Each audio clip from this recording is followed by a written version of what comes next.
नमस्कार दोस्तों, मैं आप सभी का स्वागत करता हूं रिजल्ट गुरु परिवार में। दोस्तों, आशा करता हूं कि आप सभी स्वस्थ होंगे।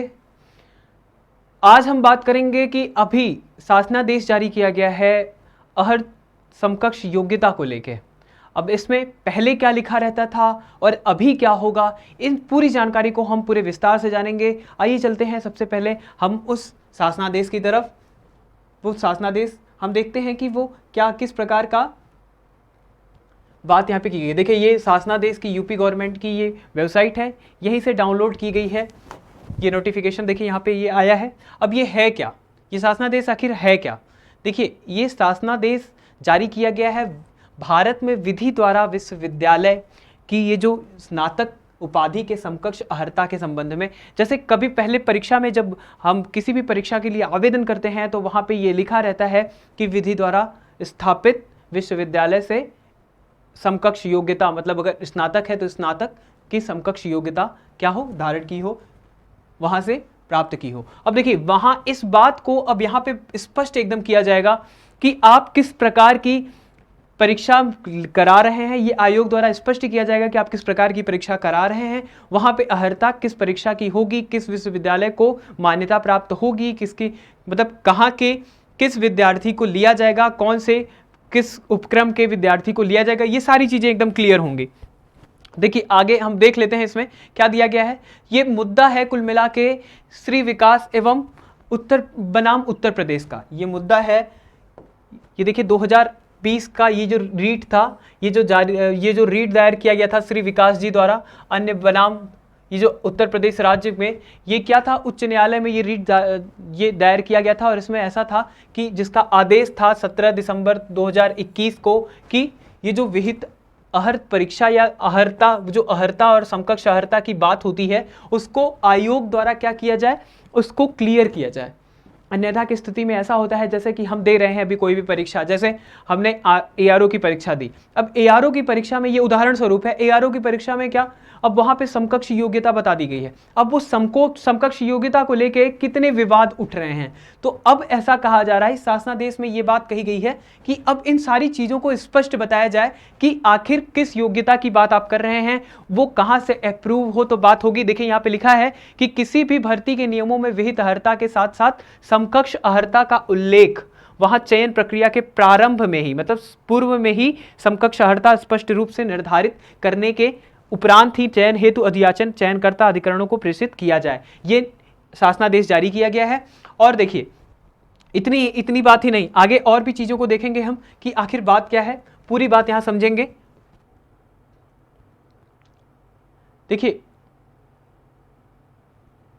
उक्त कार्यालय ज्ञापन दिनांक 7 अक्टूबर 2021 के प्रावधानों के दृष्टिगत कतिपय विभागों द्वारा यह अवगत कराया गया है कि नियमावली में विहित समकक्ष अर्हता के आधार पर प्रेषित अधियाचनों को लोक सेवा आयोग द्वारा समकक्ष अर्हता को स्पष्ट किए जाने के अनुरोध के साथ वापस कर दिया जा रहा है। इससे रिक्त पदों पर भर्ती की प्रक्रिया आरंभ करने में विलंब हो रही है। तो कहीं ना कहीं ये जो सारी प्रक्रिया है, देखिए आप भी इस नोटिफिकेशन को इस शासनादेश upgovernment.in से आप निकाल सकते हैं। और ये पूरा प्रकरण यही है कि किसी भी प्रकार की, जैसे ऐसे प्रकरणों में जहां तकनीक प्रकृति के पद किसी विभाग की सेवा नियमावली में विद्यमान है, उनके लिए सामान्य स्नातक की अर्हता के स्थान पर कोई विशिष्ट अर्हता, उसके समकक्ष अर्हता अथवा किसी विशिष्ट शाखा अथवा उप शाखा में अर्हता, मतलब स्नातक अर्हता जो होगी समकक्ष संगत नियमावली में निर्धारित की गई है, वहां विहित अर्हता के समकक्ष अर्हता को निर्धारण संबंधित विभाग द्वारा किया जाएगा। मतलब अब विभाग ही बताएगा कि किस प्रकार की अर्हता होगी।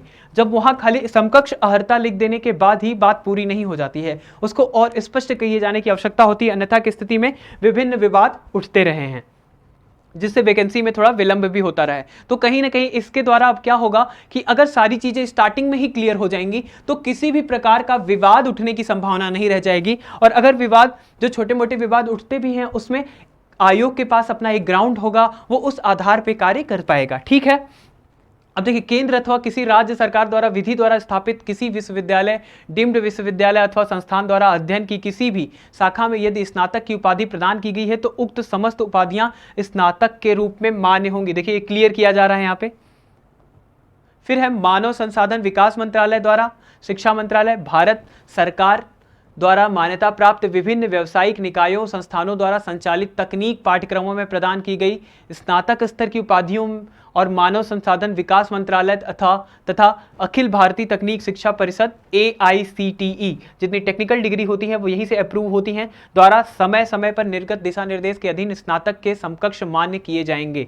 ठीक है, फिर आगे देखते हैं, पूरे नोटिफिकेशन को ही जानेंगे। किसी प्रकार के असमंजस की स्थिति में केंद्र सरकार, संबंधित राज्य सरकार, विनियामक निकायों जैसी भी स्थिति हो संबंधित आयोगों द्वारा जानकारी प्राप्त की जा सकती है। ठीक है, उपयुक्त समतुल्यता केवल उत्तर प्रदेश राज्य में लोक सेवा आयोग, अधीनस्थ सेवा आयोग एवं अन्य भर्ती संस्थाओं द्वारा सेवा नियमावलियों में विहित स्नातक एवं समकक्ष अर्हता के लिए मान्य होगा। तो कहने का मतलब देखिए यहाँ पे, अतः मुझे यह कहने का निर्देश हुआ है कि भारत में विधि द्वारा स्थापित विश्वविद्यालय की स्नातक उपाधि के समकक्ष, देखिए यही लिखा रहता था। इसके बाद ही इसी पे बात है कि किस प्रकार की अर्हता, आखिर क्यों स्पष्ट नहीं बताया गया है, उस विशेष अर्हता को वहां मेंशन किया जाना चाहिए। इसी के आधार पे ये सारी चीजें यहाँ पे की गई हैं। तो यहाँ पे इसी को आधार बना के अब आगे कोई वैकेंसी अगर आती है तो उसमें प्रॉपर आपको ये बताया जाएगा कि किस अर्हता की यहाँ पे बात हो रही है, समकक्ष अर्हता में भी किसको किसको लिया जाएगा।